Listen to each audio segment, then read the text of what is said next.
Okay, so let me, I think that should go through. Hold up.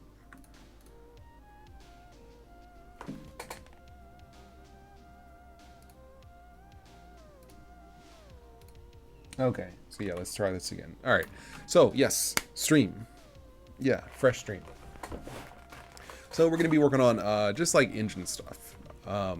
Trying to, and this is kind of interesting because something I liked in when I was working on this game before, I liked that I had complete access to Go normally and could do most things, you know, without really having to try, so to speak. Like I had complete access to Tetra 3D, I had complete access to Ebitengine, I think.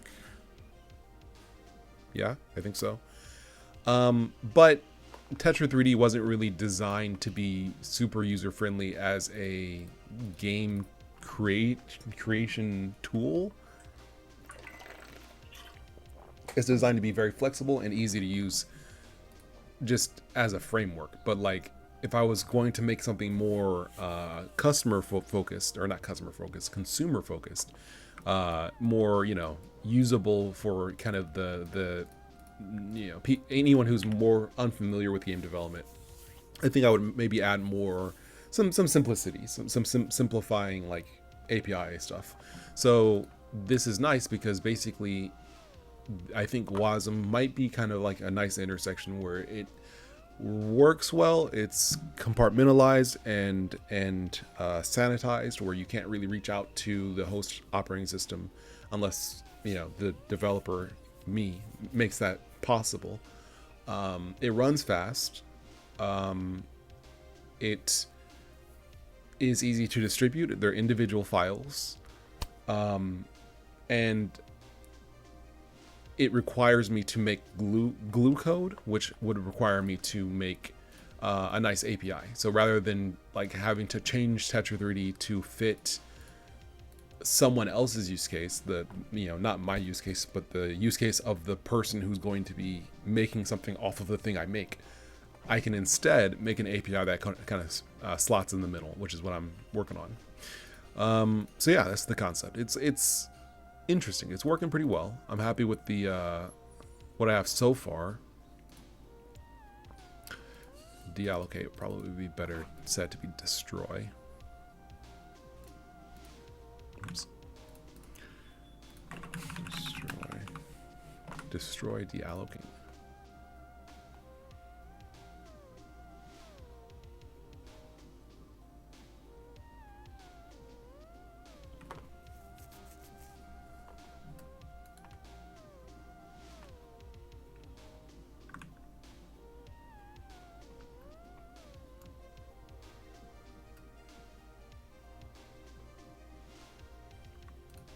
Okay. Yeah, we'll work with this for now. So what I've been working on basically, because the way WASM works, I'm using Extism, EXTISM. It's a Golang framework that basically kind of like wraps WASM, and allows you to load in, you know, WASM archives, WASM files. And it also provides an SDK and PDK to make that a little easier. But WASM as a standard does not have the ability to call host functions, to make host functions available to WASM plugins that use arguments apart from numbers. So you have like uint64, int32, like some basic stuff, but you don't have like strings, you don't have structs. So when it comes to transferring data between the host and the plugin, I have to do that manually. And so that's what I've been working on, is basically functions to, for example, turn a sequence of floats, like for example, a vector or a matrix, into like push, you know, allocate the memory in WASM, push that data into bytes into that memory location, and then pull that data out of the WASM memory location to actually perform the functionality in my host program. And the way that all this works, the reason why I can't just like do things all in WASM, is because I need to draw things on the host machine. I can't draw things to the screen in WASM. I can't do that. I mean, I guess I could do it if it was CPU. I could do it on the CPU, like, you know. But basically, I'm drawing things. Tetra 3D is the 3D framework I'm using for this game. It uses Ebitengine to draw things to the screen. Ebitengine does not have the ability, as far as I understand it, to render things to WASM. Like, you can make a game that you can output a game to WASM, but you cannot.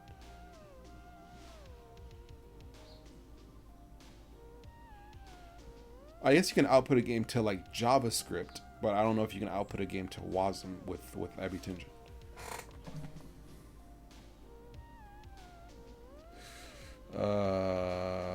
Man, maybe I should actually look this up.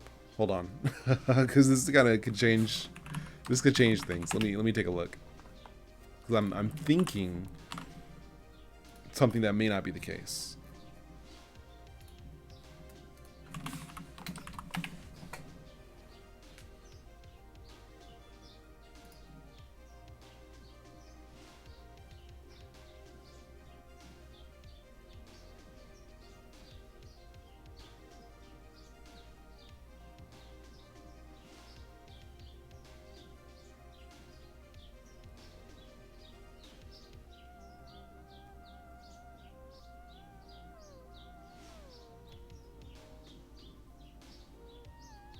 Okay, I'm looking it up.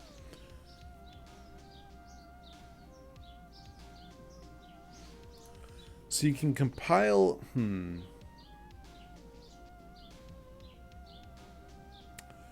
It's interesting. You can compile a game to WASM, but I'm not sure about using Ebitengine in a WASM game. I mean, I guess that's the same thing. Maybe I can compile to WASM directly?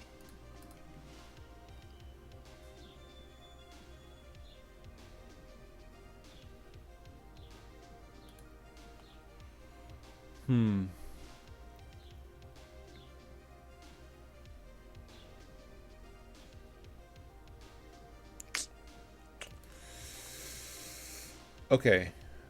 I think I'm going to keep going with what I'm doing, because what I'm doing allows there to be I can multi-thread by spinning up multiple instances of an individual plugin. Because if I focused on basically the ability to render things using Ebitengine, as an example, in WASM, that would mean, like, it's going to be faster, I think, to do things the way I'm doing, because the way I'm approaching it. Because the way I'm approaching it is essentially all of the data lives on the host. The WASM plugin is just interfacing with that data. So when you, for example, call like this, cam0 dot move 100, like cam0, this reference is basically just a number, is an individual number. There's data associated with this node: its position, its rotation, its transform, its scale, you know, properties, and you know what it is, and all that stuff. Like, there's a lot of information there, but it's not stored in WASM, it's stored on the host. When you want to get some information like its position, it basically asks the host to give it that information, which I think is the best approach, because then when it comes time to actually render the scene, we can do that on the host rather than having to do that in WASM, for one. And then secondly, we can also multi-thread by spinning up multiple plugins and you know, approaching things that way. How to actually communicate between those plugins is kind of a different topic, but yeah, that's something to think about. Let me actually take a look at that.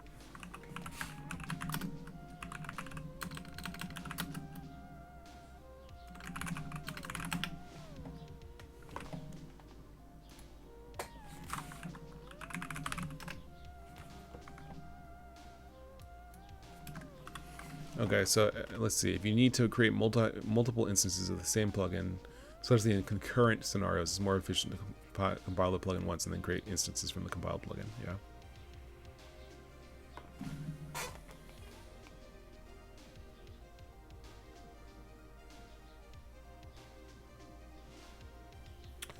So each plugin is individual.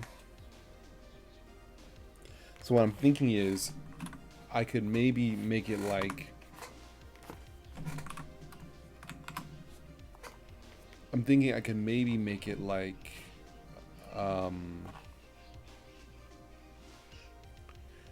you can have maybe 2 threads, or maybe you can call something to like spin up a thread. Spin up a plugin rather, that like runs something,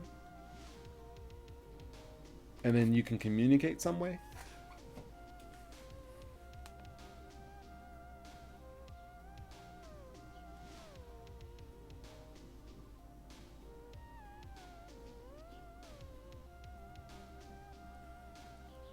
Well, if they're individual plugins, then maybe you could just have other update functions like this.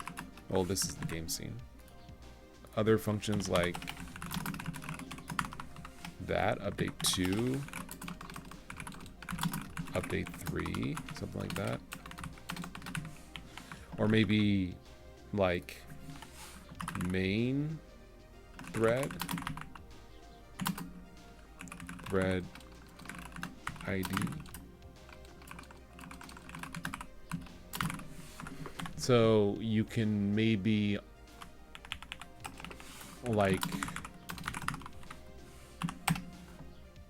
call out to the engine to specify the number of threads to run the game with, and then update and draw. Well, draw is going to be, there's only going to be 1 thread for draw, but update could be called multiple times, like multiple threads.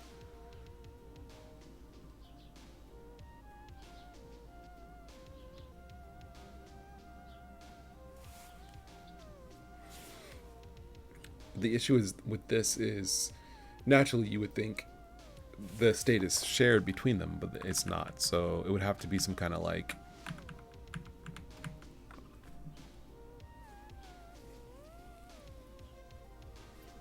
something else.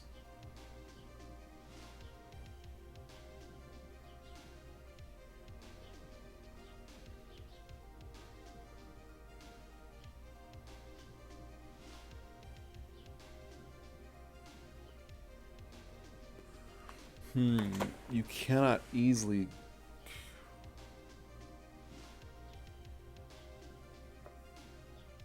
Well, hold on. Let me check something.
This is interesting.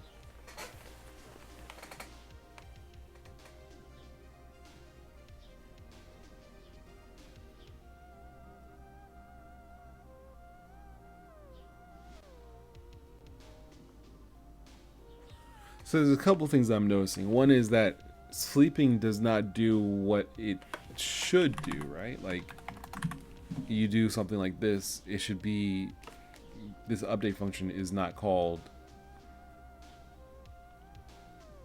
Yeah, like that's not a minute. It's 100 seconds. It's a minute and 40 seconds. Why am I getting 10 FPS.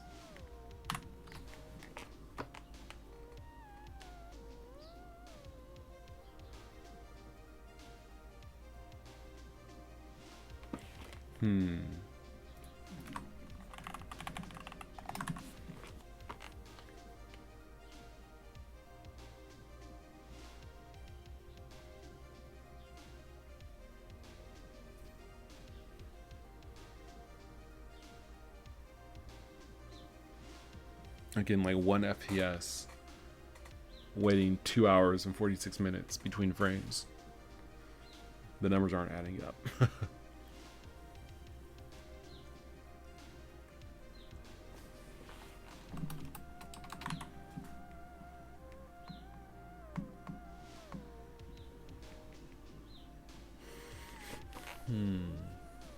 The timestamp is also off, 2022. Obviously, that's wrong.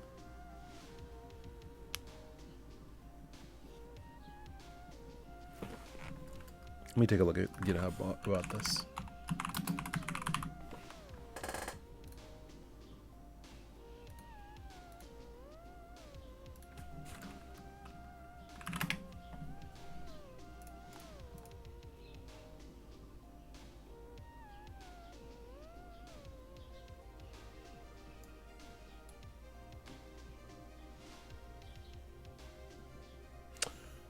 It says no sleep, I see.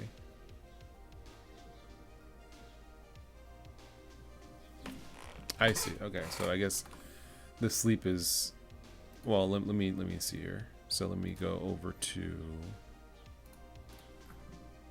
here, go here.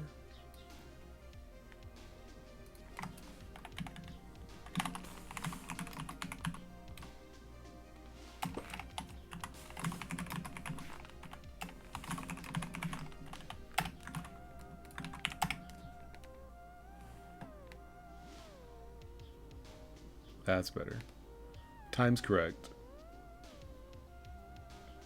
As we're getting a proper time set. Okay. So let's say I want 10 frames per second.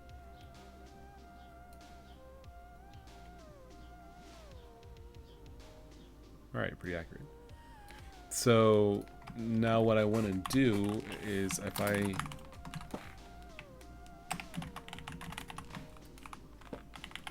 do this,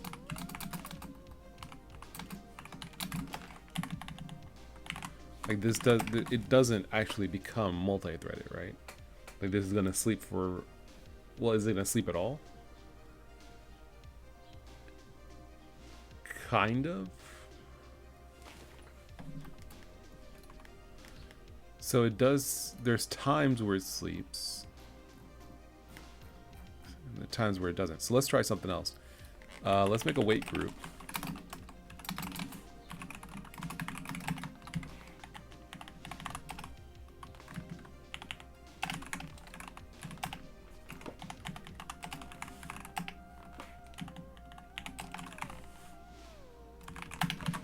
Something like this.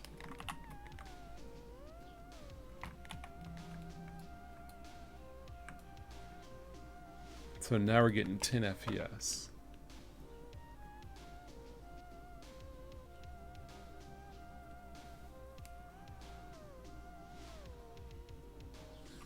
That kind of implies, okay, what if I wait?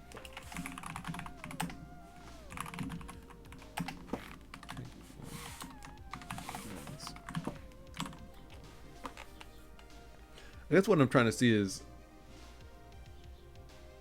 yeah, I should basically not change. What I'm trying to see is essentially, is this multi-threaded or is this single-threaded? And maybe it's multi-threaded still? It feels like it might be multi-threaded because in this example, we're sleeping for 1/10 of a second 10 times across 10 different threads. And then we're sleeping for 1/10 of a second on the main thread. So if this was not multi-threaded, we should be sleeping for 1.1 seconds. We are sleeping though for 0.1 seconds, 100 milliseconds. Like if we don't do this,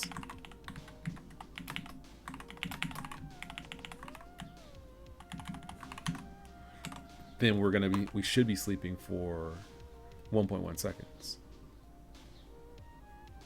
Yeah. So maybe Go routines do work. I didn't think they did in WASM.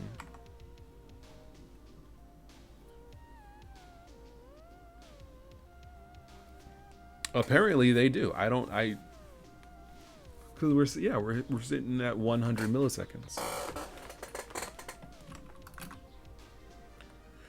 Because we're sleeping for 1/10 of a second on 10 other threads, and then we're sleeping for 1/10 of a second on the main thread. So it basically, it comes out to 100 milliseconds. All right, well, I thought that Go routines don't work here, but I guess they do. Let me multi-threading.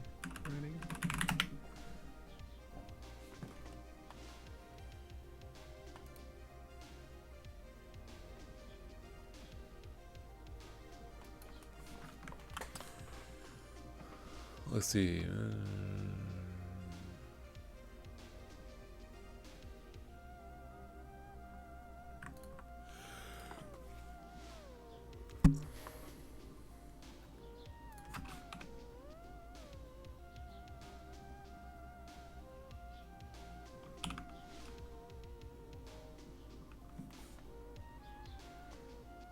Okay, well, I don't know.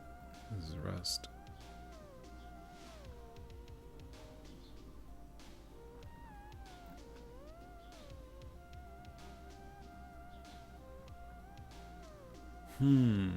Interesting. Okay. So I guess it just works. I don't see how exactly. But I mean, you can't. I'm looking at the code, and it should be doing what I think it does do. Right? Because we're adding one to the wait group. We're running the function that. Let's take wait group here.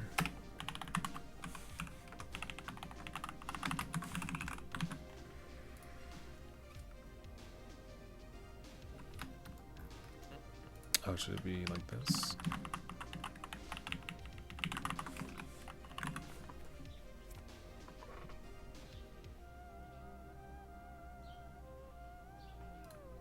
Yeah. Time to add group dot done group wait group. Yeah.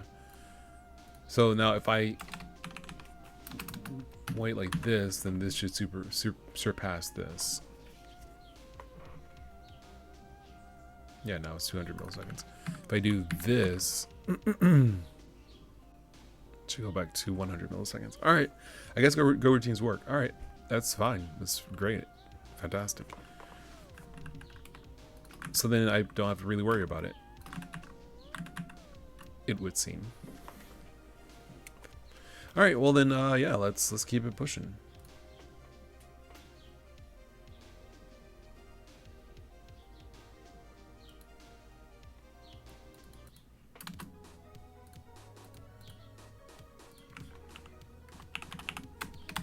Okay, so we have some basic initialization here.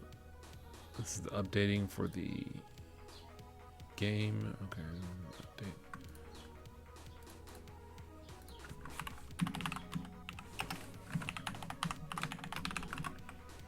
So this is basically like searching.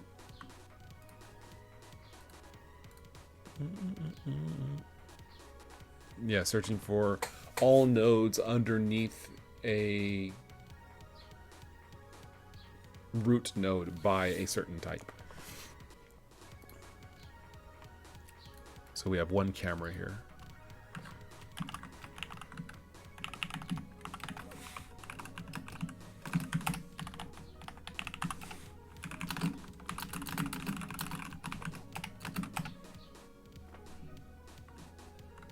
Actually, we don't want to make multiple copies, we can just return this directly.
guess I can't do it like that because this has something in there. I mean, I guess I can just do this, right?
Just thinking.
Interesting.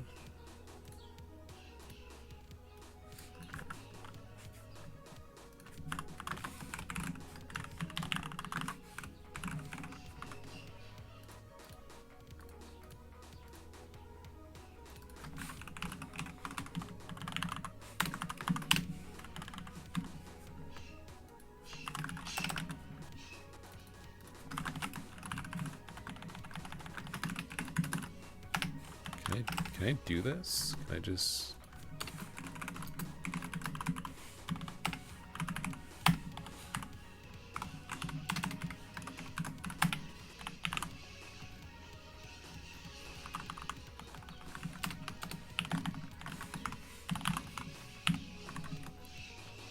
You can't do that? That feels doable. This feels like it should be doable.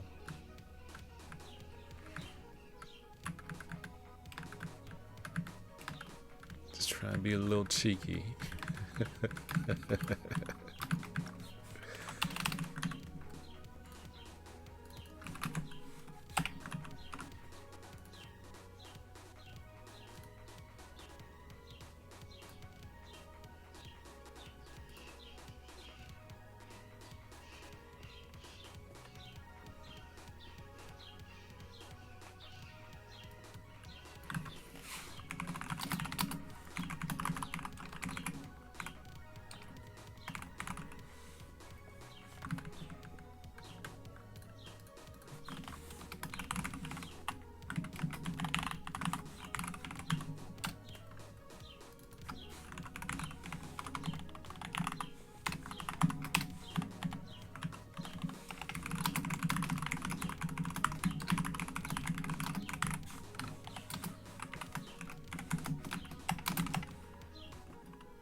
that.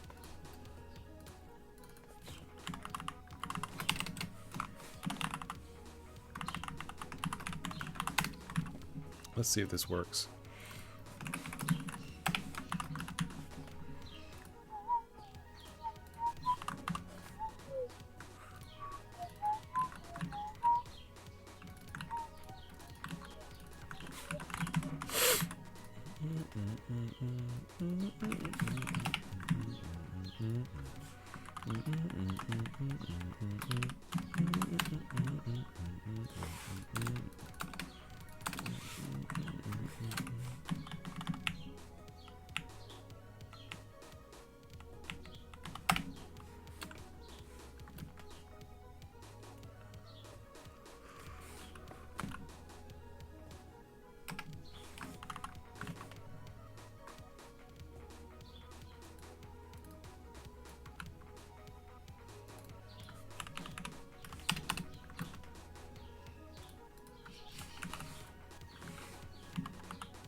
Can I do this? Let's see. You can't. Okay.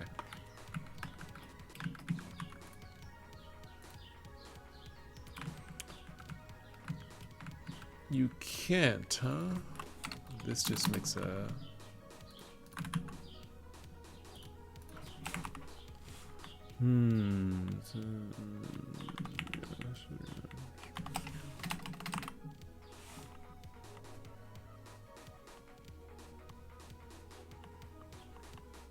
Huh, okay.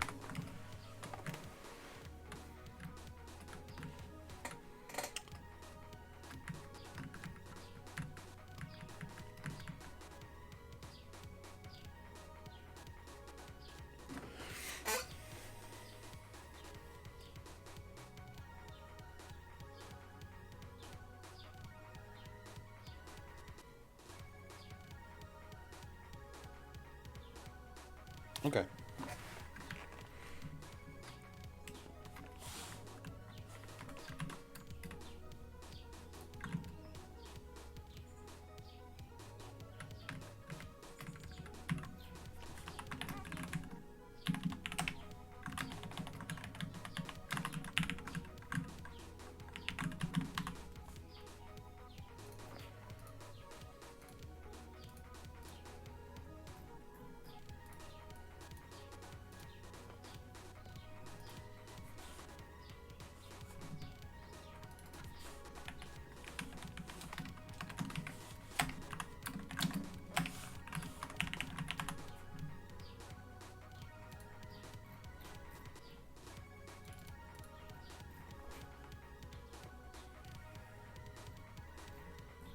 Okay, let's go with this.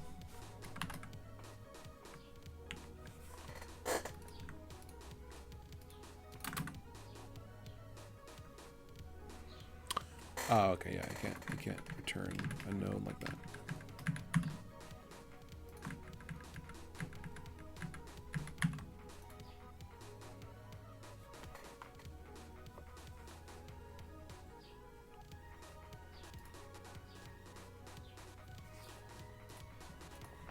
Okay, so 400 is the ID of the node.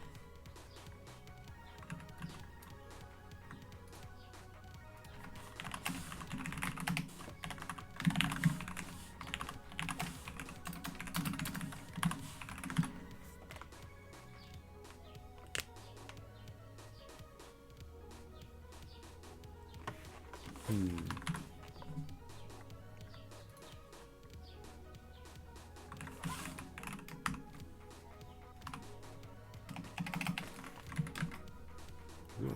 Okay, let's see.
Okay. Let's make this a little bigger.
Okay.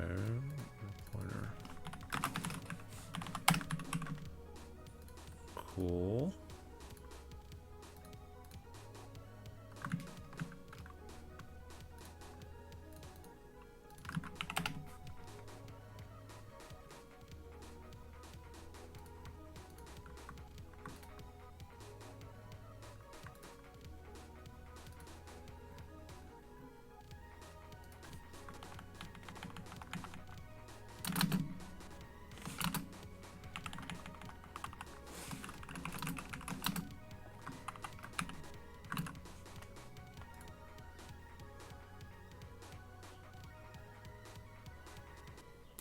Cool.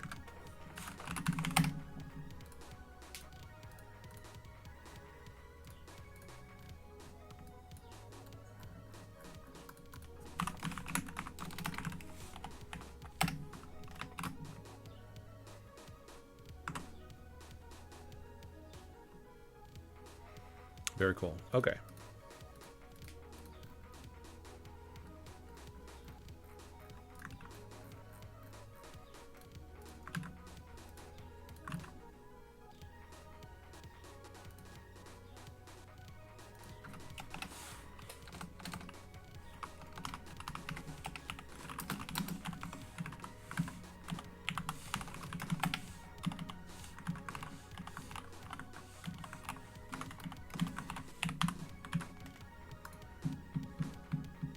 Sign Coderick says hi. Hello.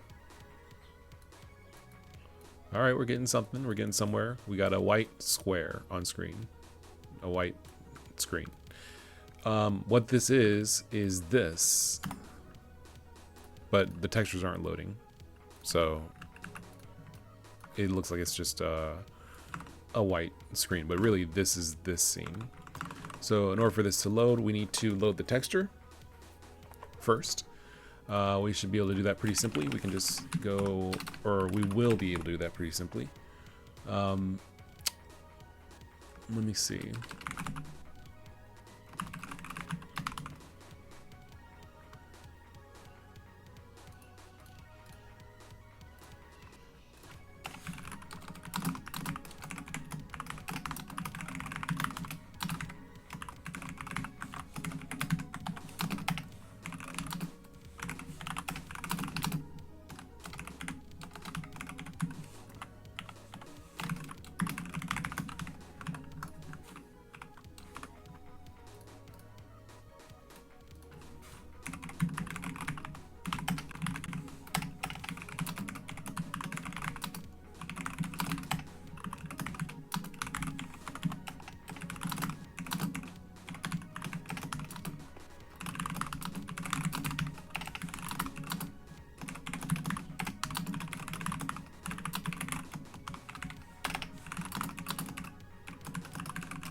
Okay, so we have some general ideas of how this is going to work.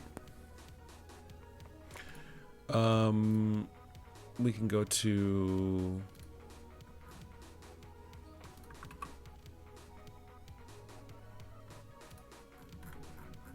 here and kind of crib some of this stuff.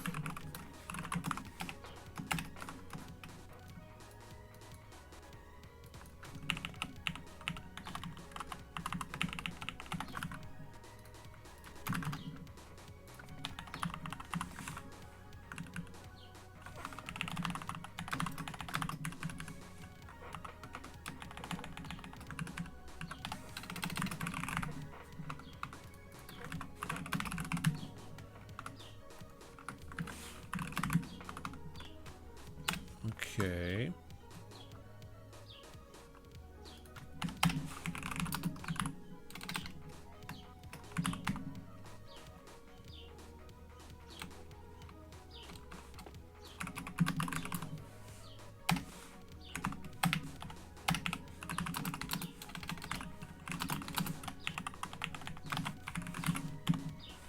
Six developer says, "Hi, why do I see white screen reflection in the center? Oh, it's transparent.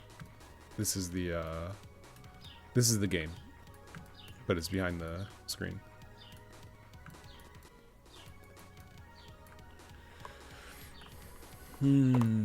Let's see. Offset, offset, offset. Let's see. And for anyone who's coming in new to what I'm doing here, I'm working on getting data from my host Golang game through my WASM plugin border into my script. The reason why I'm making this... Oh, does Ebitengine have code for 3D? No, Ebitengine is a 2D game development framework, but I'm the developer of Tetra 3D, which is a 3D renderer that makes use of Ebitengine to draw triangles. So you can see this, for example, delete that. Let me find it. Hold on.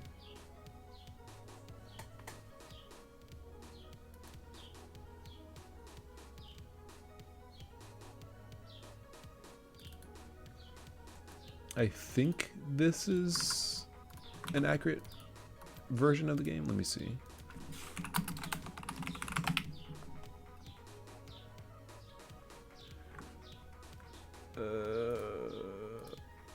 Oh, okay. Well, hold on. I do want to show what the game looks like, so we're gonna pivot a little bit here, because I don't have a built version, do I? Oh, maybe I do. Let me see. How old is this? It does not load. Never mind. Okay, give me a second. That's really cool. I'm just learning the theory for 3D. Yeah, it's a lot of fun. A lot of math and, you know, matrices and, you know, vectors, and you're rotating stuff, and it, you know, there's a lot of stuff that goes into it, but it's definitely doable. Feel free to check out Tetra 3D on GitHub. It's open source. You can look to see how I do it. I do basically everything but rendering triangles. That is Ebitengine. But I have a shader for depth testing. I use the CPU to like transform stuff. I have animations in there. I guess I can show...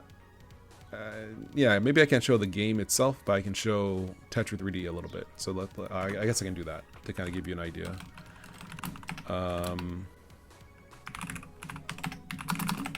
Does this load?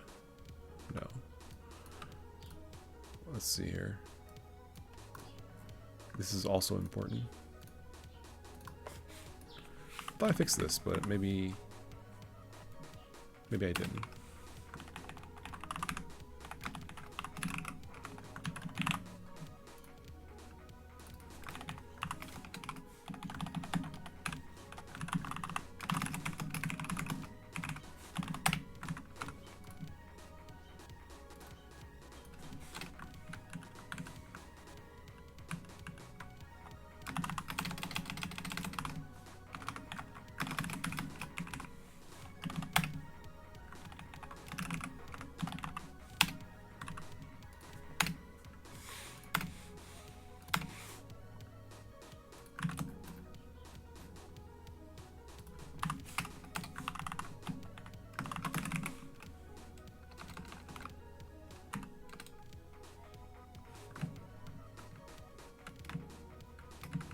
Oh, this needs a, oh, it needs a model. Okay, that's what it, yeah. There we go.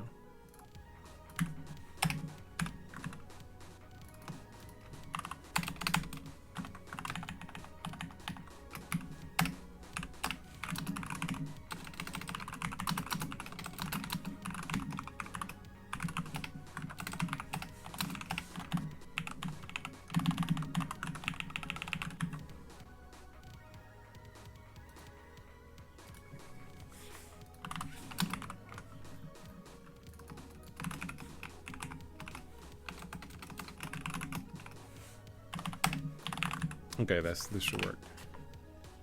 There we go.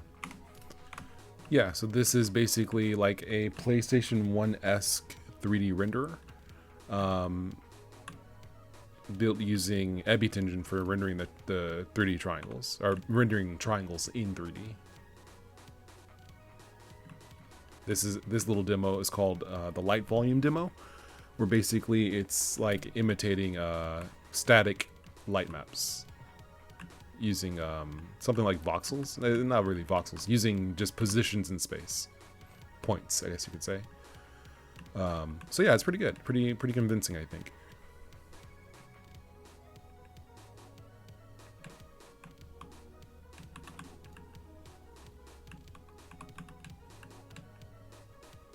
So this is the framework I'm using to make this 3D platformer, but I'm like making it from scratch.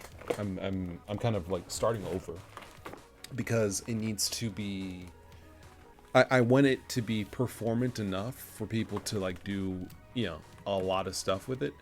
And my current I guess you could say approach was basically using Yaiki, which is a Golang interpreter written in Go, which works, but it's not as fast as I think WASM. So I'm working on basically moving everything over to WASM, to WebAssembly, to basically like run WebAssembly in a runtime on, you know, for the game, and then you don't have the, you know, the game can be fully moddable. That's the whole point, is basically if I do this correctly, then the game is fully moddable. People can take the game, add new levels, make new mechanics, make an entirely different game, because all the things that I'm using to make the game will be available in the game.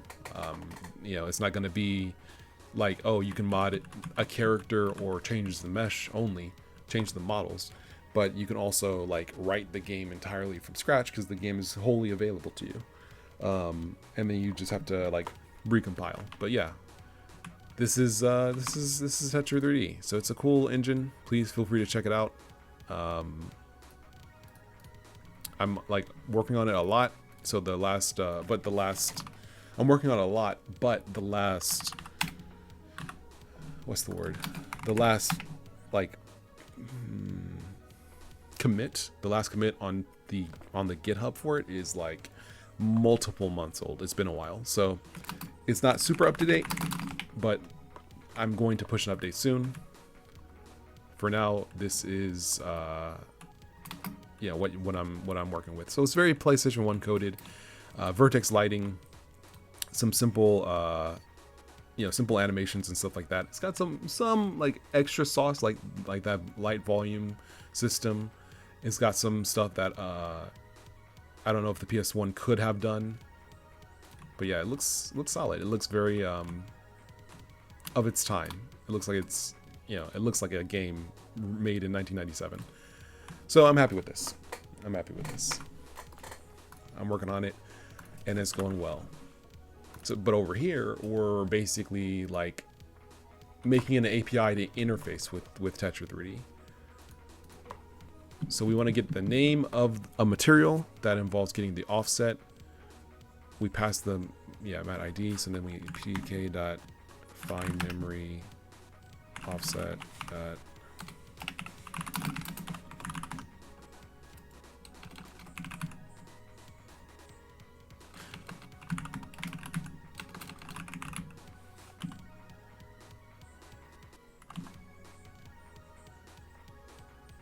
I see, like this.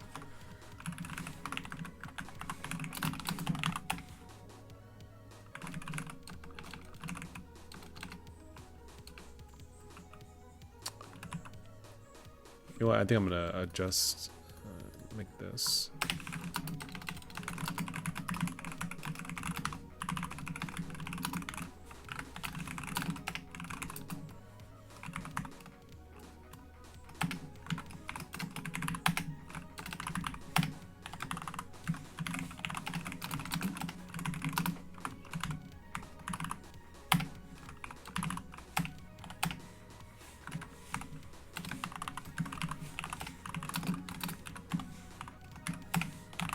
Not sure if I need to do this, but this should help.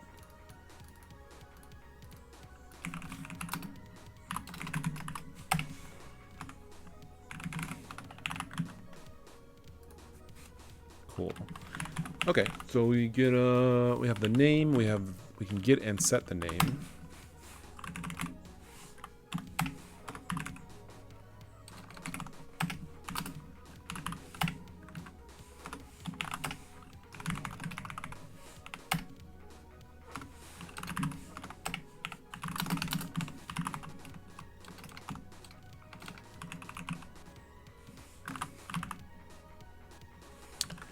I never...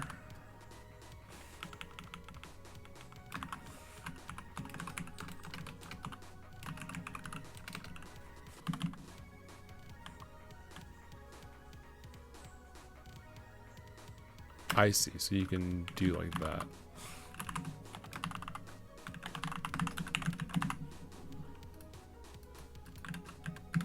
Yeah, that makes sense. Okay. So we have material get name and set name. And now we just have to go to the game. We don't have the material stuff yet.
Is going to be a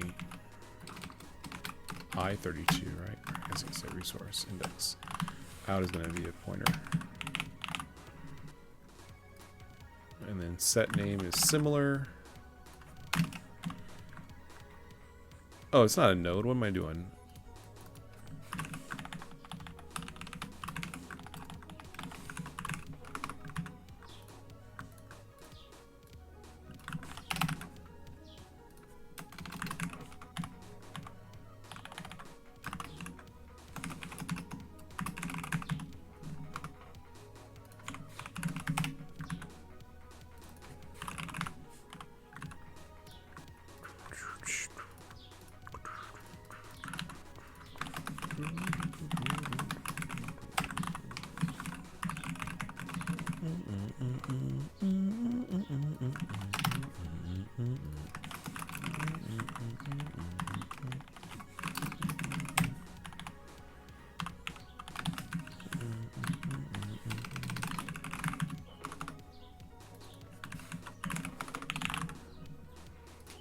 Cool.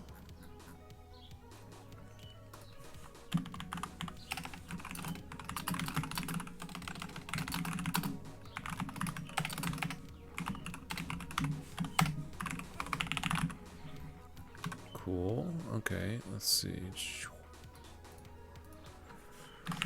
Bum, bum, bum, bum, bum, bum, bum.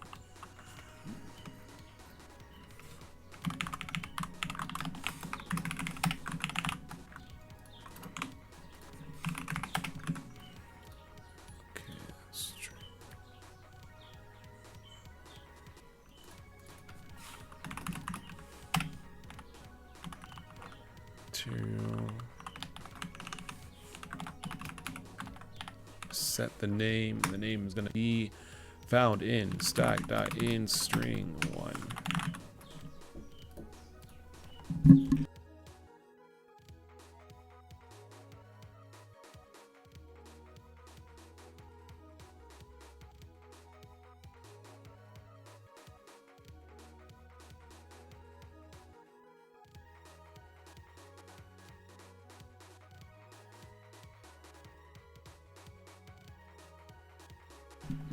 Okay, so let's see.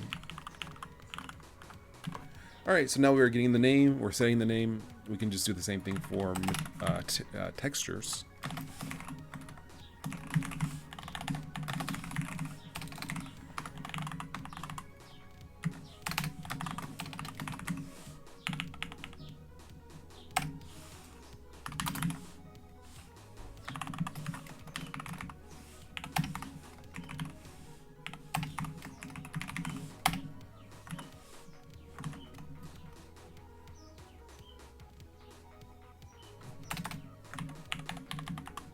Okay, and then we just do the same thing here.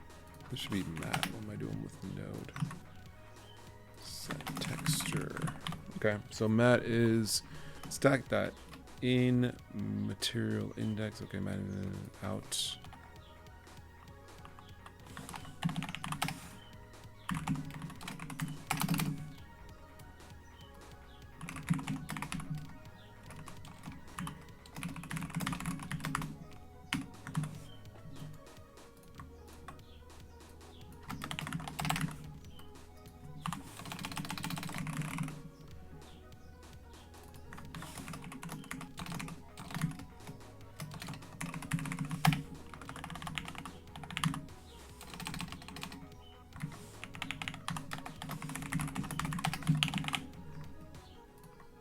Cool. Okay, so then this should work.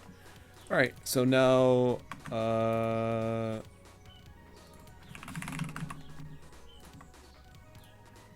so we're getting in and setting in the texture. So now I don't know why I was working in this little this little box.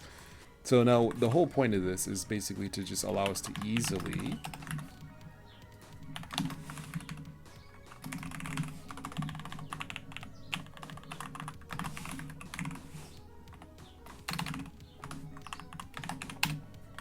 do something like this.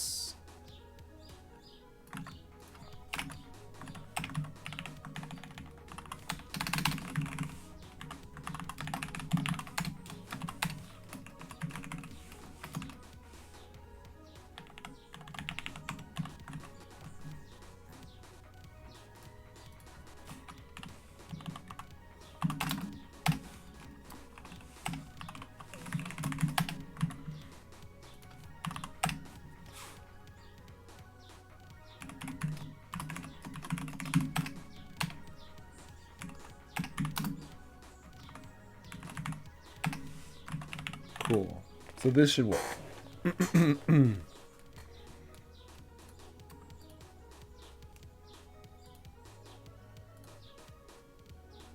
Cool. All right, so let's reload it. Actually, before I forget, go back over here.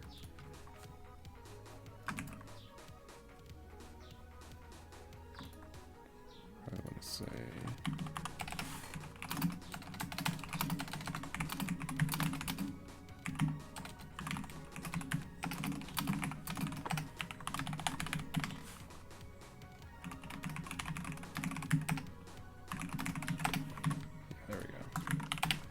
Okay, so now what this should allow us to do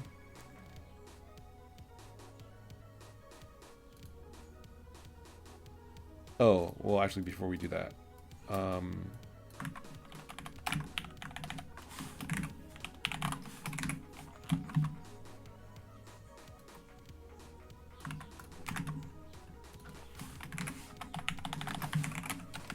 need to get the texture path thusly.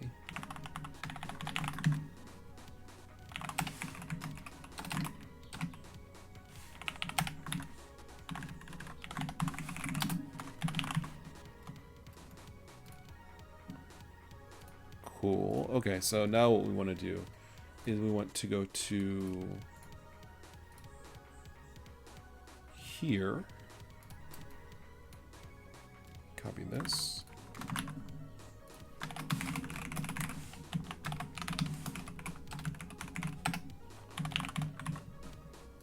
That's really it.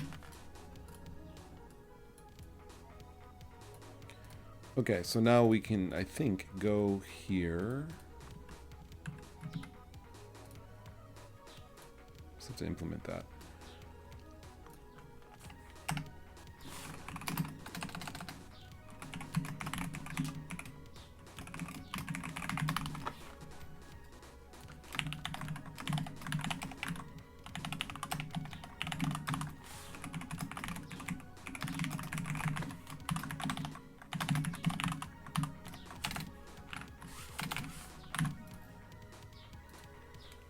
Okay, so we're getting all the materials from the library. So we want to call this with the library ID.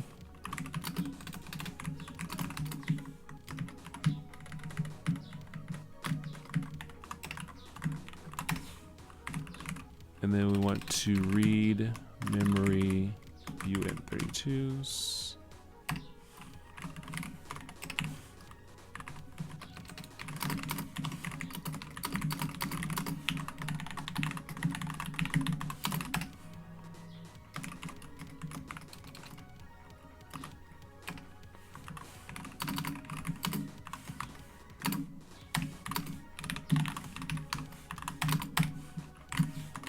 Something like that should work. Materials.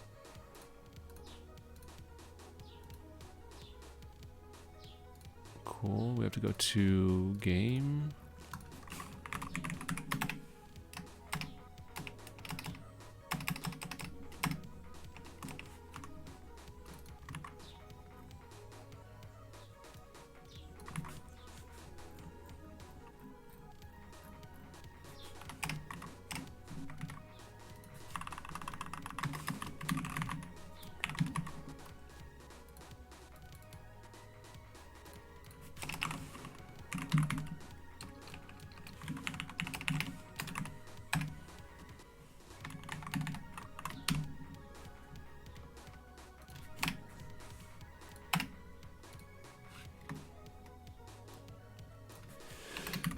Excuse me.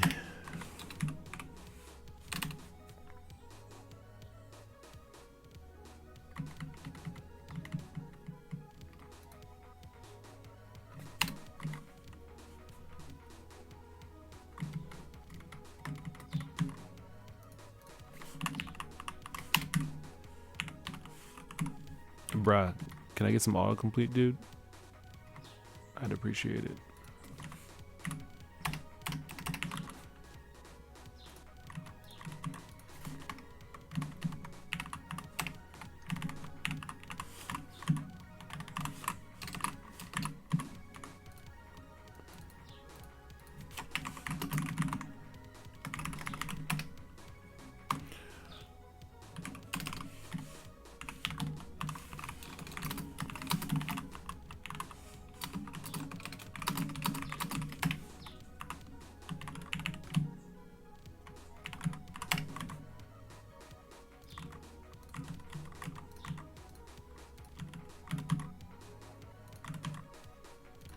What am I even doing, dude? Why am I even messing around with nonsense? Like, what am I even doing? All right.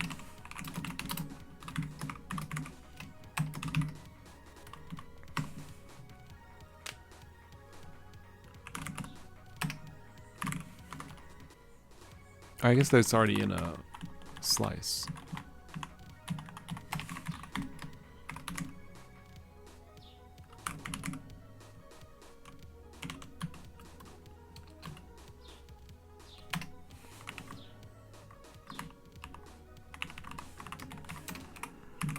I guess this is what we're looking for.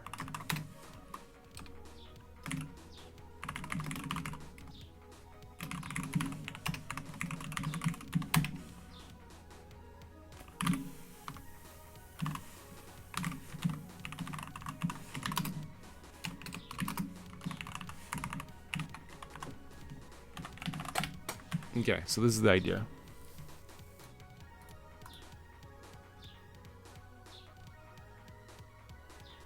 So we read it. Yeah. Okay.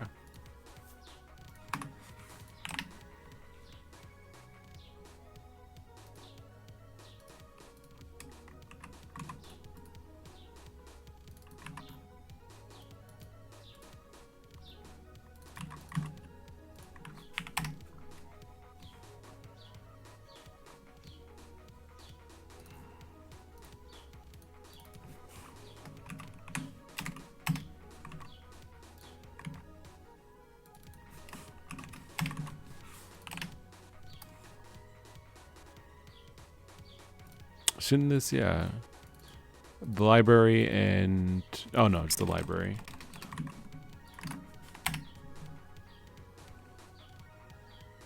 Cool, okay, so we have a white screen again.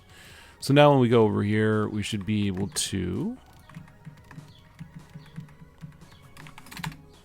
do we load anywhere else? No, we don't, okay. Should be able to say lib materials.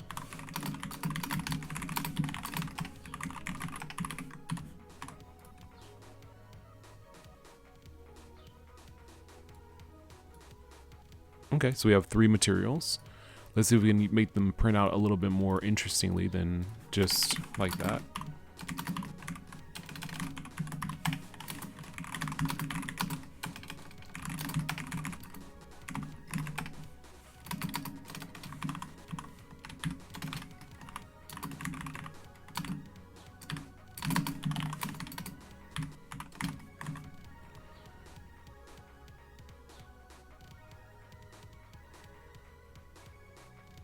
Better. Okay, cool. So now what we want to do is we want to load the material. So we can say, let's print out the texture path.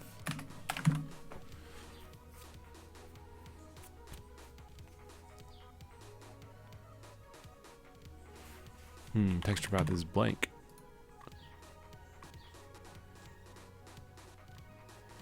Texture path is supposed to return.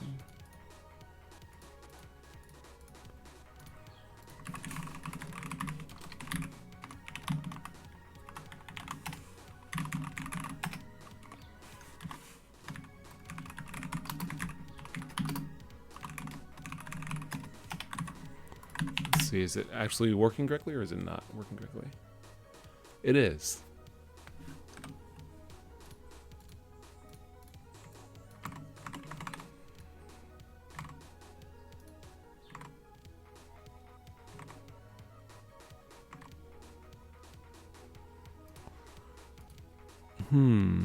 Yeah, wait, this isn't all the materials.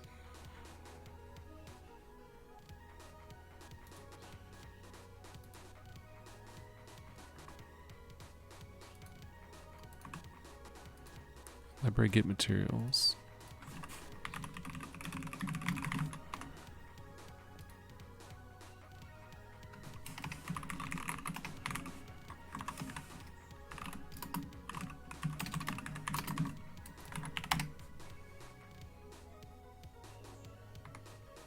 Okay, yeah, there's supposed to be a lot of them. Ah, I meant the values.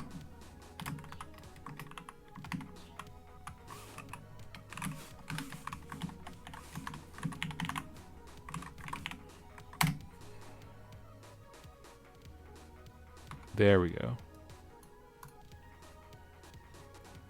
Cool. So now what we want to do, mat set texture, engine assets, load texture, mat texture path.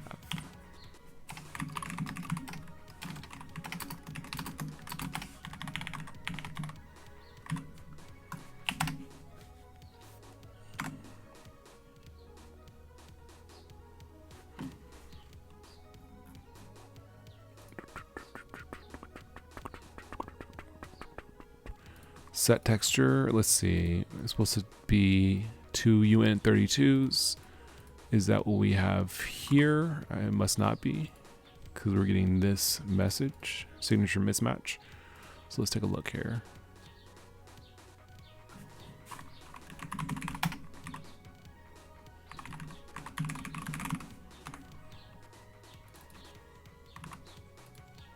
Material index. Material index. Oh no, it doesn't return anything. It's two material indexes, two indexes rather.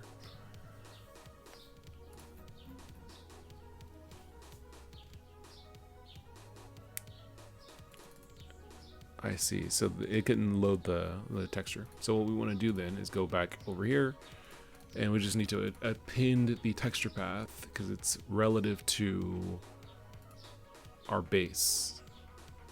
Really, we probably should make it so that it's relative to resources to begin with.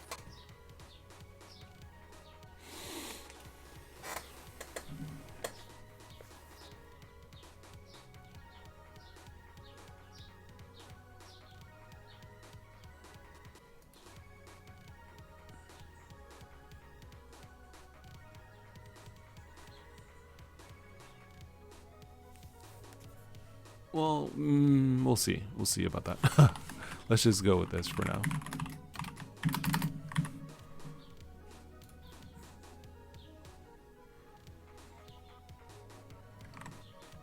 Okay, texture loaded. Good, good.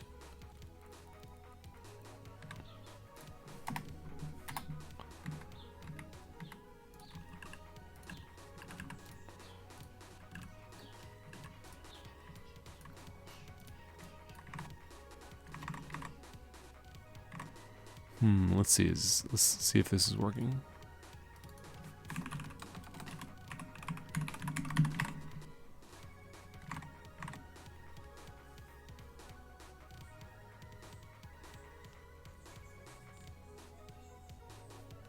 Oh, do I have to re-export this?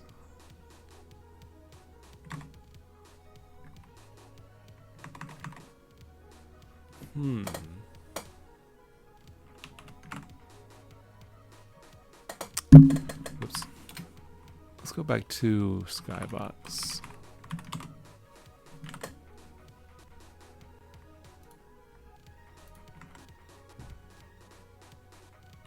The only camera in here is this one. Should definitely work.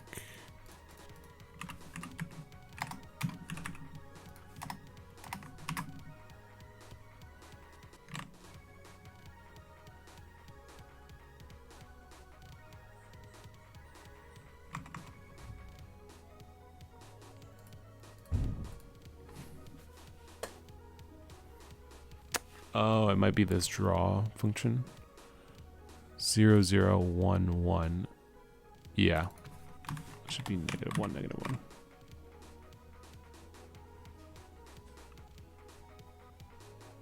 There we go. That's what it's supposed to look like. Now when we put it back into that location, this is what it looks like. Yeah, let's go, dude. Let's go. So this is pretty good. This is pretty good. Not super duper complex. We're loading a game scene, and then we're drawing using the first camera we find. It's pretty fast. It's going pretty. Oops. Yeah, moving pretty fast. So I'm looking at this API where basically we already say it's a camera actually.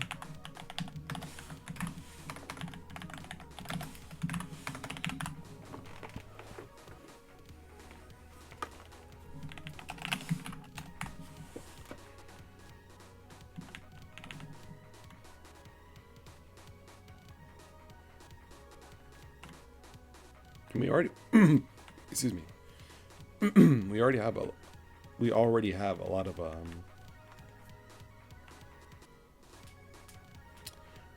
of systems and mechanics and stuff that work pretty well, which is not bad. Yeah, I'm pretty happy with this. So all we have to do is just get the camera, clear it, render the scene, draw it to the screen.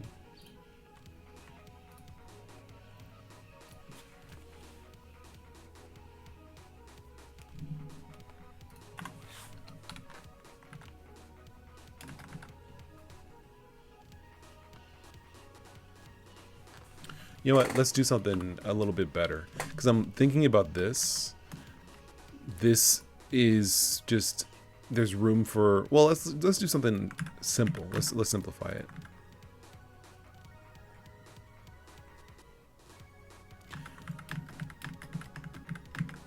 Let me think. Yeah, let's simplify this. We'll make a draw EX, or maybe with options, and we'll make the draw function like this.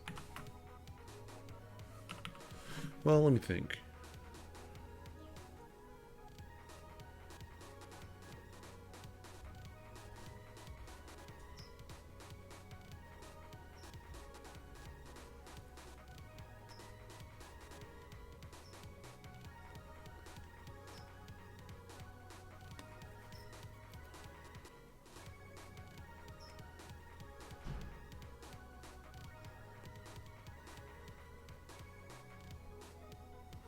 Just thinking, man.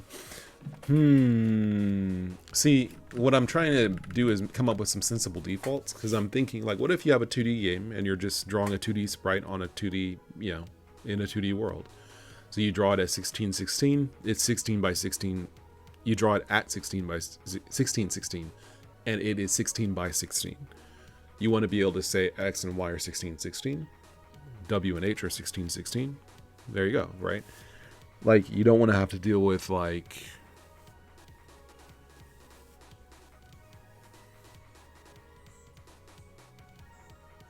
I mean, like, if you have a sprite that, like, shrinks, let's say, and it goes to 0, you may have it be 0 or less than 0. I guess what I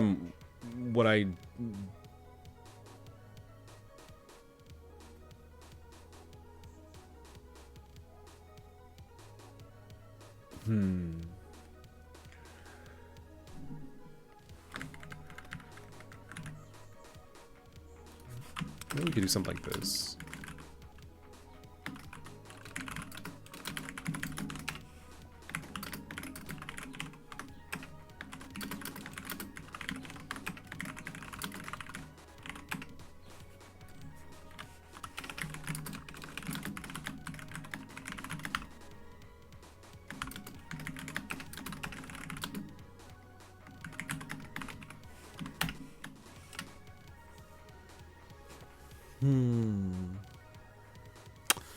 Let me change the music, because I'm thinking about API stuff now.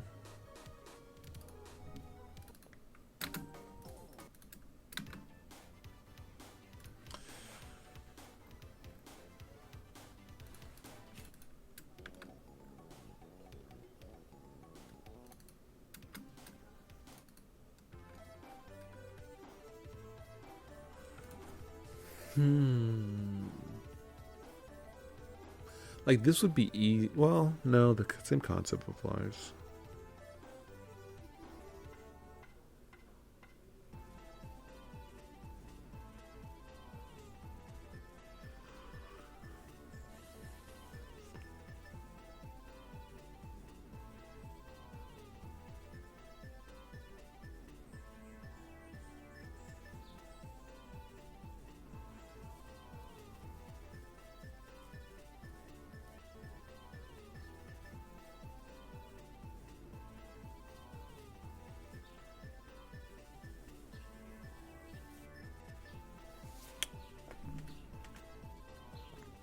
Let's not make this overly complicated. Let's keep it simple.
Oh, it should be source.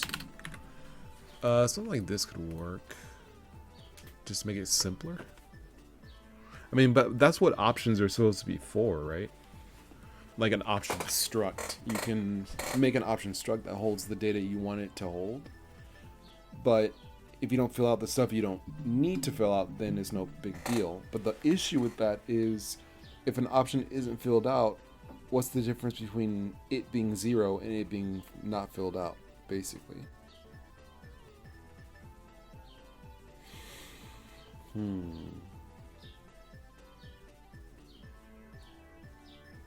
X, Y, width, height, rotation.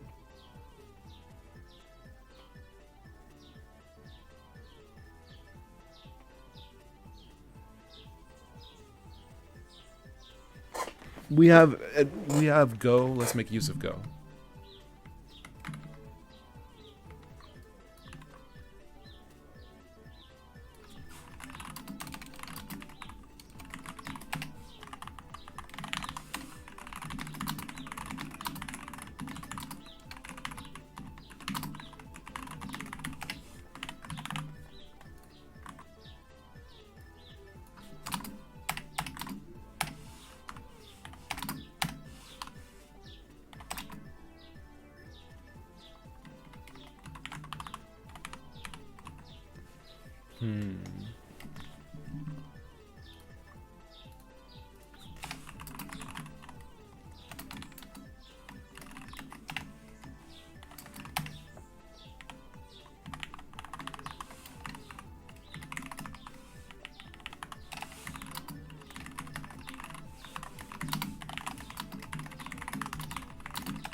I guess you could do it like that, and then you can say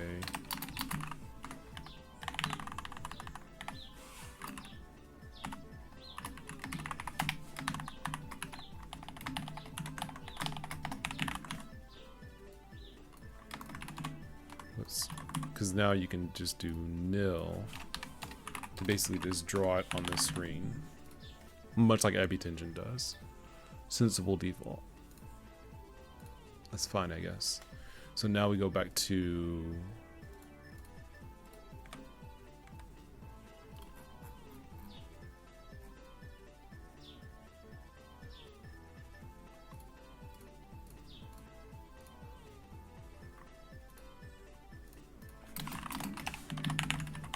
that's what I meant to do.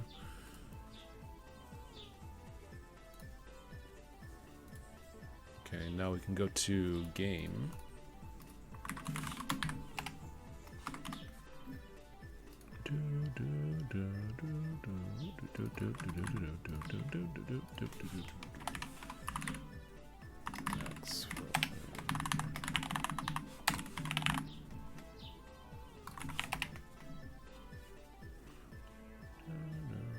Yeah, I kind of thought this might happen. Pretty sure width and height are not. There's some like mathematical differences.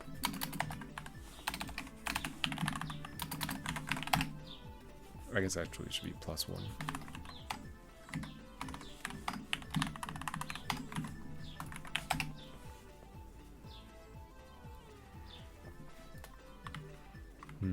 Maybe not. So I set, let me see, I set this to be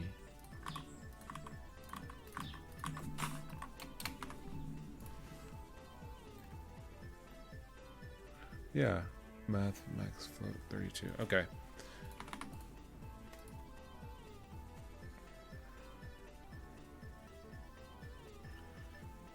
(3.40282e plus 38). 3.4028235 plus 38. Yeah, I thought that might be an issue. All right, let's just do something sensible like -1 million.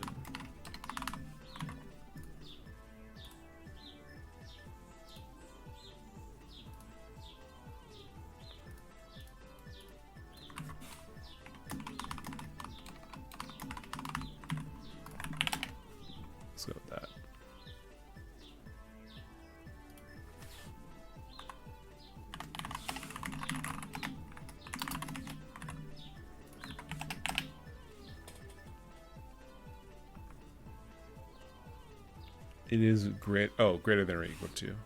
Is it greater than?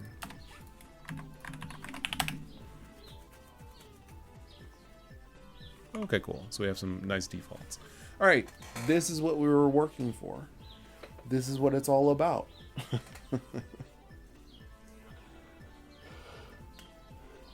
Okay, so now the clouds are supposed to scroll. So that means we're going to need to do something a little interesting.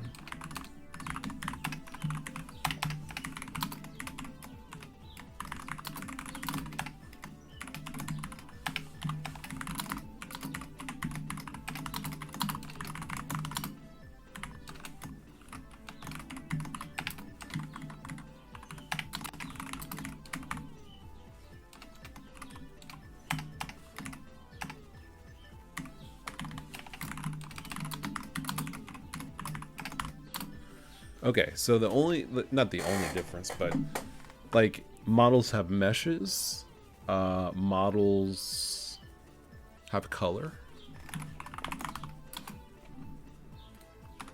Color.go.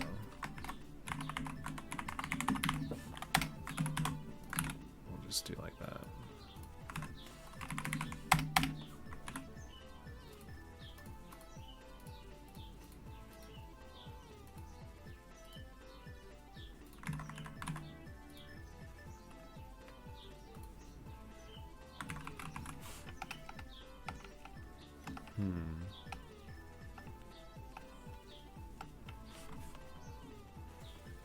Let's see.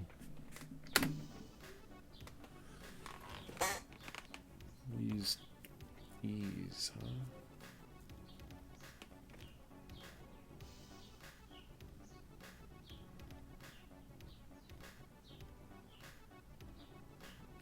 Let's see if we can use these.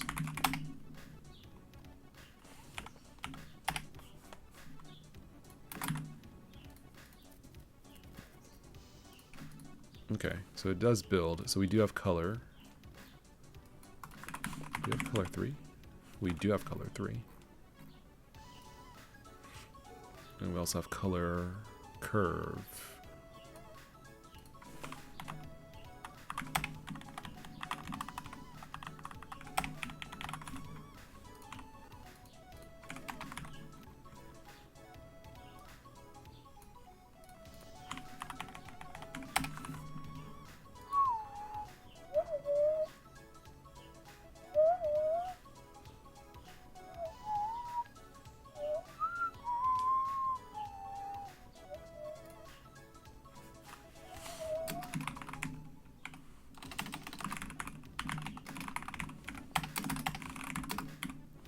Okay, so we're gonna need to get colors. We're gonna need to get and set colors.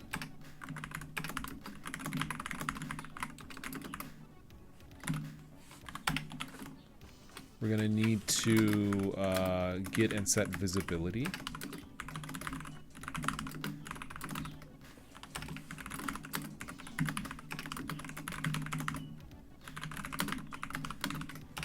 We're going to need to get the mesh and set the mesh.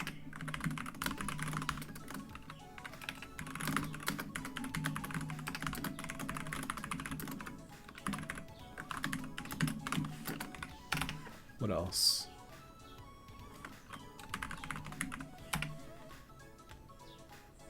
Shadelessness, cloning. Well, cloning should be pretty easy, so...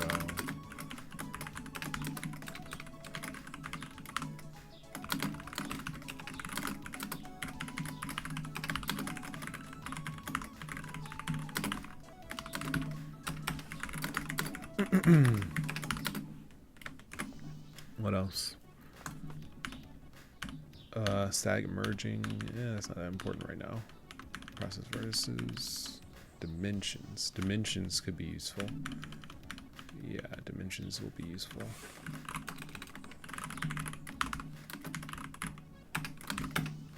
Cool. Okay, so we got dimensions, we got some visibility stuff. We need to get the mesh. Alright, so then we're gonna need to make a mesh too.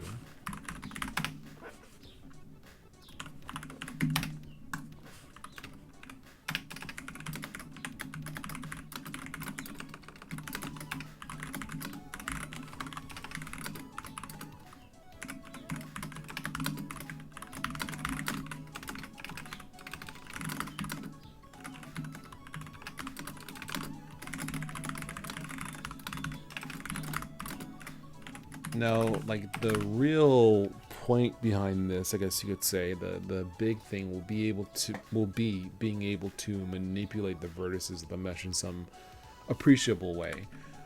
So just for now, well, I don't know if I'll even be able to do this. Well, I guess I could do this if I just focused on just the stuff I'm working on. I'm thinking about.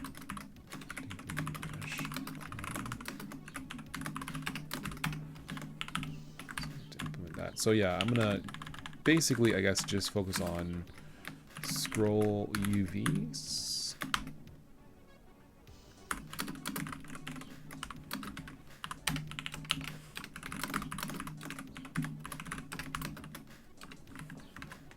I guess it's fine. Just doing something like that. Scrolling UVs is a common enough thing in games to make an easy function to do that. Okay, so yeah, we'll just kind of miss. We won't do anything for a lot of this stuff for now.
Can I not? Can I do this?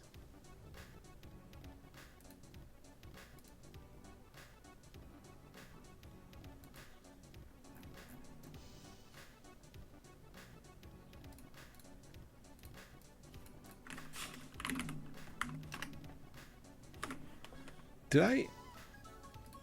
Could I? Or is it only? I keep interrupting myself. Is it only floats? No, it supports floats. Why didn't I? Man, I'm stupid, dude. Why? Well, I mean, I guess I was gonna need this at some point, but yeah, I can just get position. I guess that's correct because there's no way to get anything else. But this can take X, Y, and Z. This can take stuff directly. Move can also take stuff directly.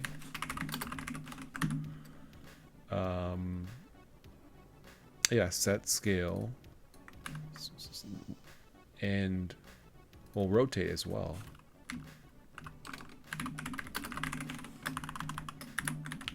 And then set local position. Yeah, these can all be done without having to do with memory stuff.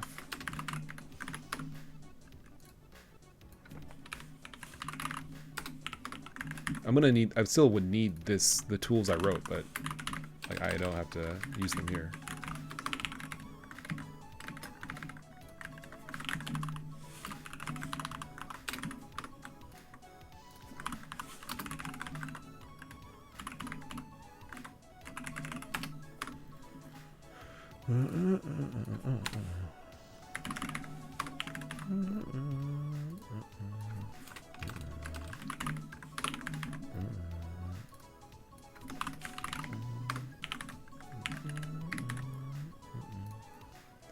Okay, so now I can go back to here.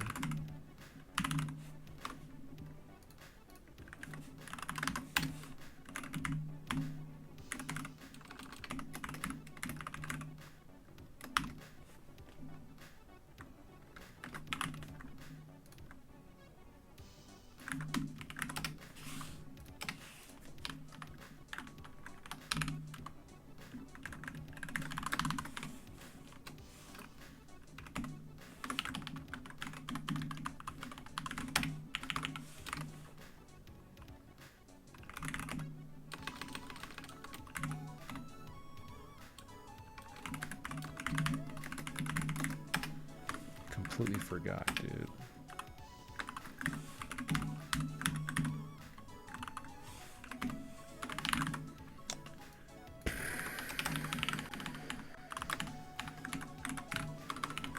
Brother, man, come on, dude.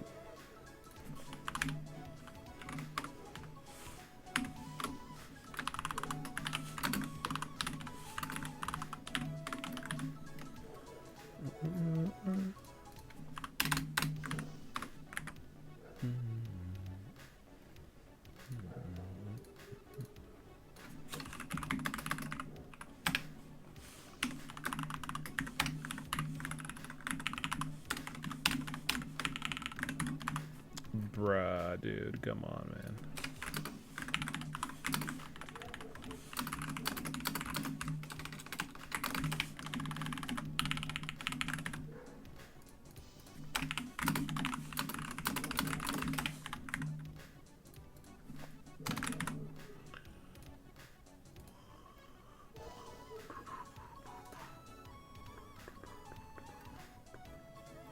This is jamming, dude. This song is so good.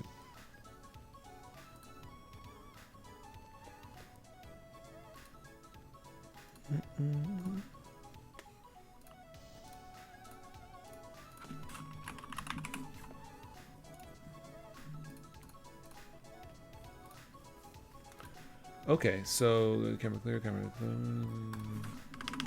I didn't do all of them, right? Yeah.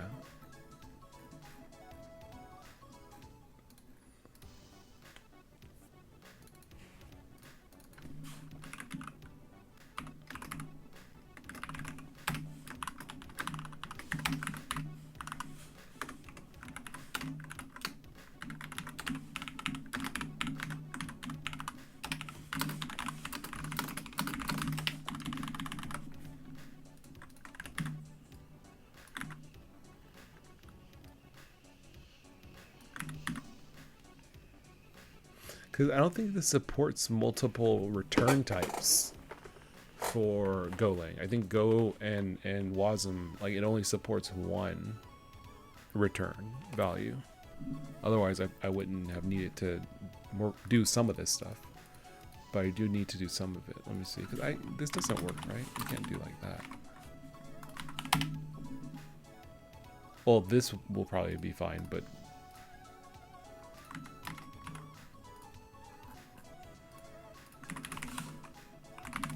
you can't do like this, right?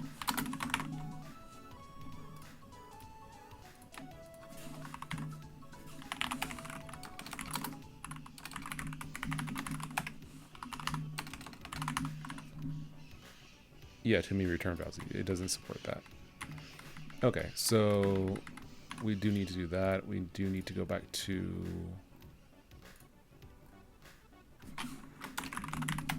here.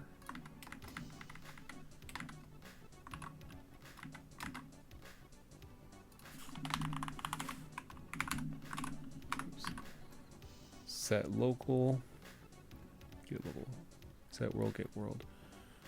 All right, so now I'm just gonna copy this for this. So let's go.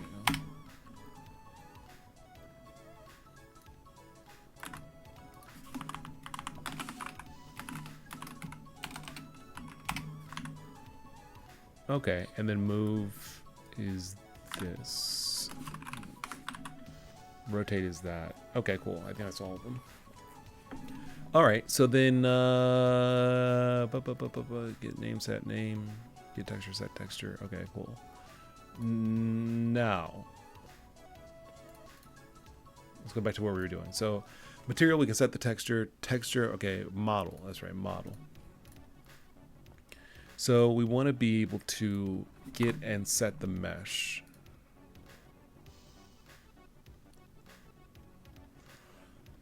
Now I'm thinking about it. Well, let's keep going and see how it goes.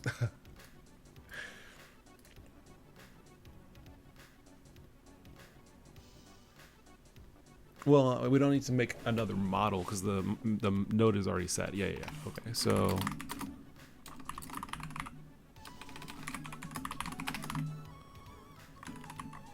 I'm just thinking, dude. Let's see. Let me just copy this.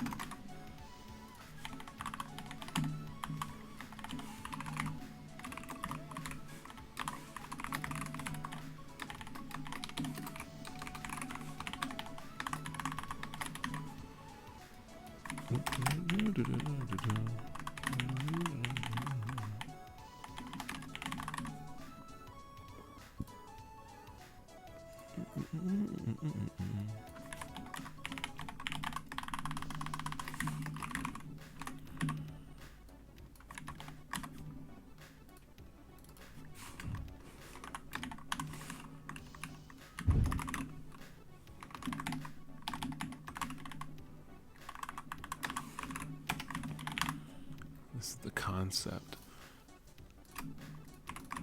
Okay, we have materials, we have meshes now.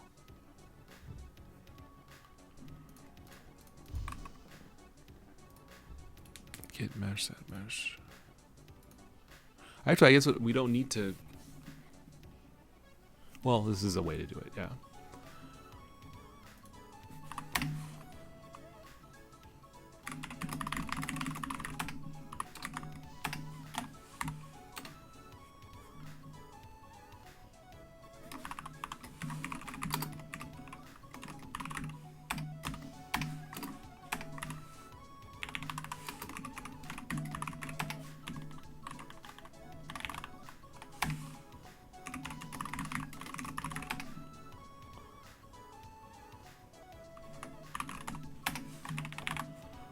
Okay, so now what we want to do.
Okay. Sanity checks, dude. Sanity checks.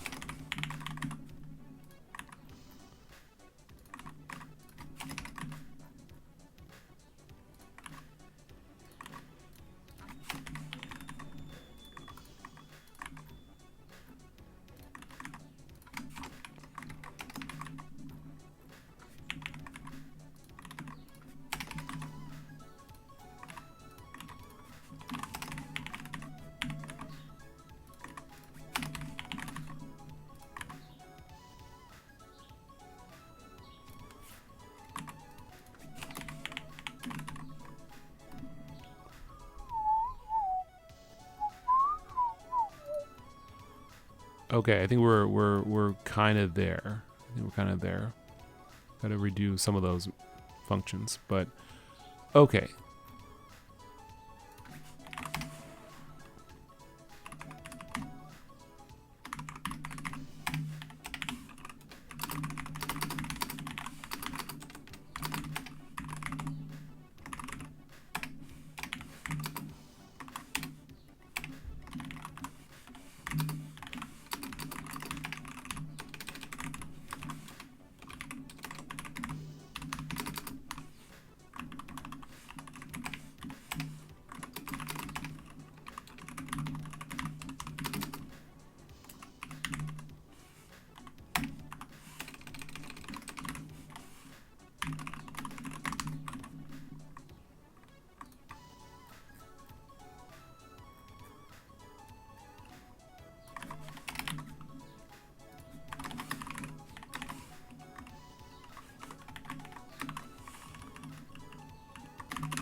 Okay, so get mesh, mesh. Okay, cool.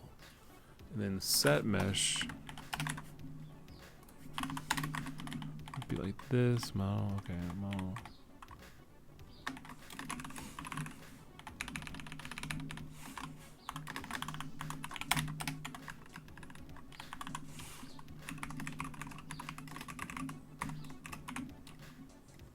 Or I guess it would be stack that in.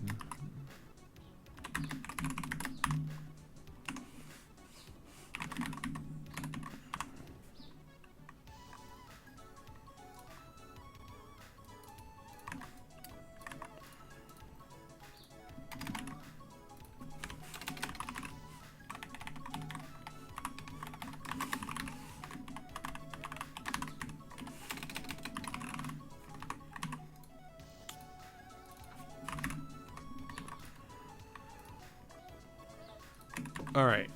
So getting and setting the mesh looks like this. And it looks like this. Get mesh, set mesh. Okay, getter and setter, getter and setter. All right. Now, whoops. Now we just need to make the one,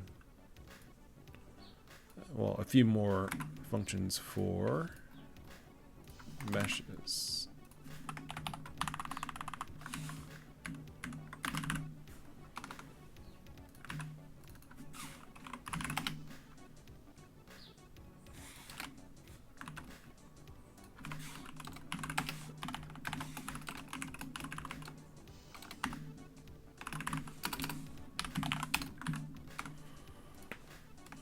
Okay.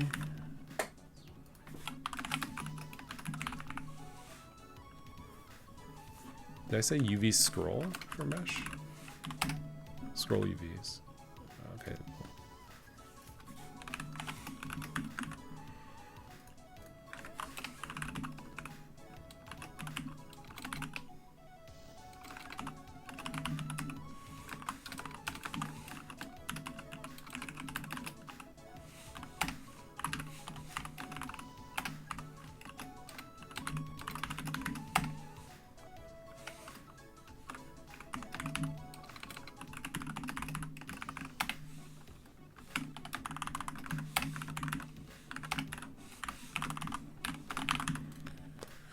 Okay, there we go. This doesn't return anything.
Okay, looks like it might be working.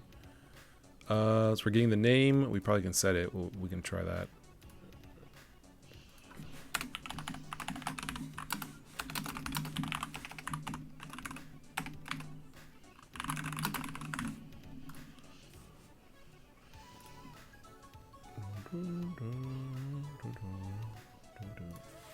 We got a crash because, yep, signature mismatch. I thought as much.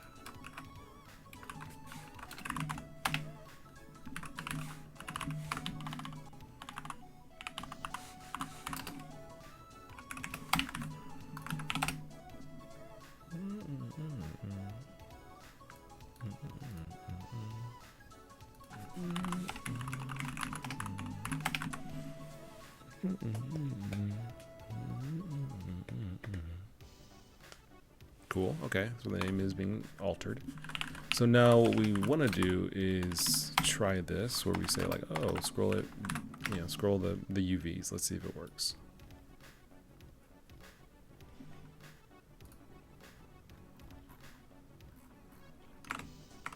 Well, it's not working, but it's not. Oh, it's not doing anything. New UVs and then T3D mesh scroll.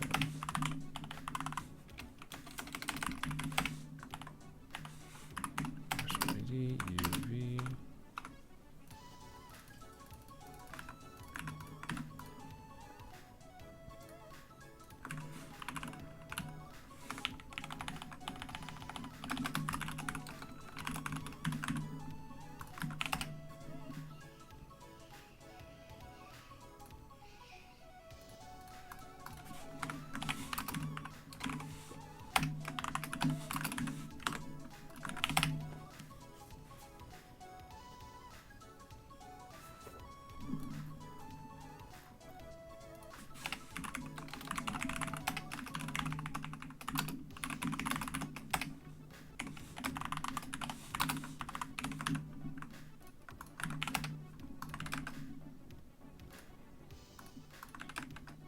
Okay, so it is. Oh, so then it is actually working. I'm, yeah, not grabbing the right object. It should be clouds. Okay, so we should be able to just go over here and say clouds.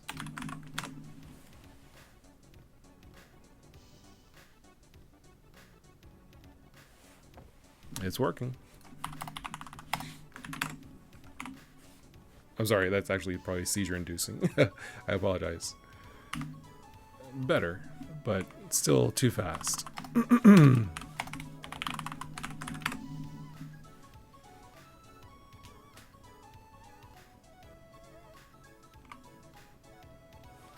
Heck yeah, dude.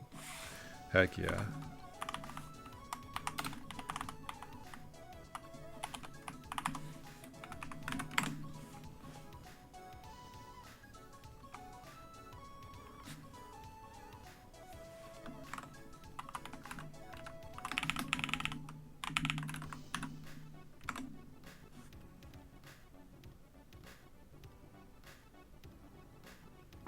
Cool.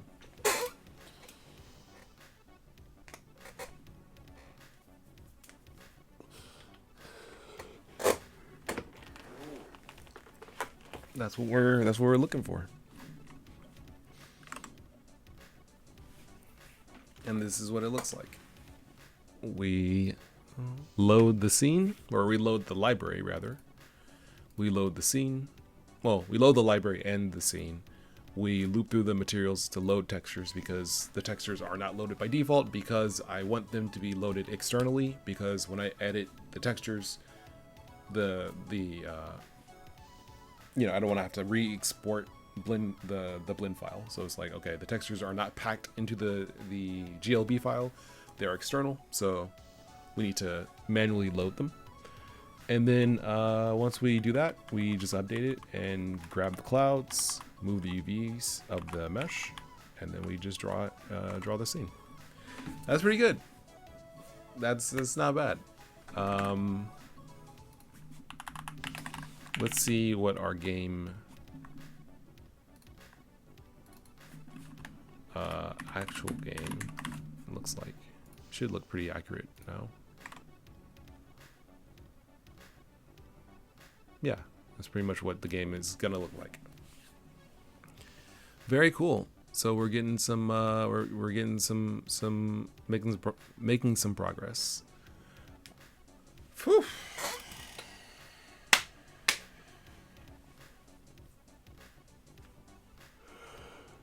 All right, well, it's been real, man. I have been Solar Loon. It's kind of slow going, but we made a lot of progress. We made I think I can erase this.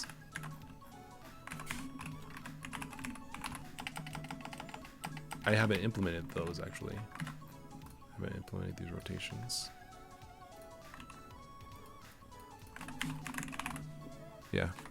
Okay, there's better. But yeah, it's been some time, but I mean, like, you know, we're making some solid progress. It's shaping up, looking good, feeling good. Yeah, being able to make this in go real quick, really smoothly is gonna be fantastic. Yeah, so if you want to check out development, please watch me here on Twitch. Please check me out on SolarLoon, as SolarLoon on GitHub or Blue Sky or YouTube. And yeah, I'll see about uploading some videos. I didn't want to go too long before, like, between streams, but this is just kind of boring. Like, this is a boring part of the process, but I feel like this is going to be good because the end result is going to be something that, you know, works fast and something that is usable, ideally. But yeah, thank you very much for watching. I'll catch you guys on the flip side next time. And yeah, please check out Tetra3D on github.com/solarloon/Tetra3D. And I'll catch you later. All right, see ya. Bye.